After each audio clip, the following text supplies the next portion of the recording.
নারায়ণগঞ্জে সিমেন্ট কারখানায় বিস্ফোরণ, দগ্ধ 6। নারায়ণগঞ্জ সিমেন্ট কারখানায় বিস্ফোরণ হয়ে 6 জন দগ্ধ হয়েছে। বন্দরে একটি সিমেন্ট কারখানায় বয়লার বিস্ফোরণ হয়ে এই 6 জন দগ্ধ হয়। তাদেরকে উদ্ধার করে জাতীয় বার্ন ও প্লাস্টিক সার্জারি ইনস্টিটিউটে ভর্তি করা হয়েছে। শনিবার সন্ধ্যা 6:30টার দিকে বন্দর থানা এলাকায় মদনগঞ্জ বসুন্ধরা সিমেন্ট ফ্যাক্টরিতে এই দুর্ঘটনা ঘটে।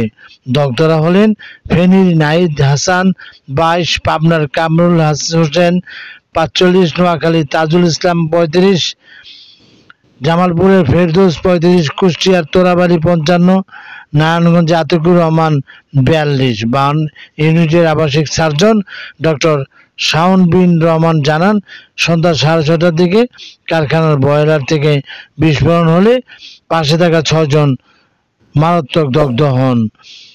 তাদেরকে উদ্ধার করে বার্ন ইউনিটে নিয়ে আসা হয়েছে।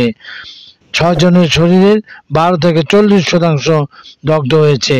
কারো কারো শ্বাসনালীও ক্ষতিগ্রস্ত হয়েছে।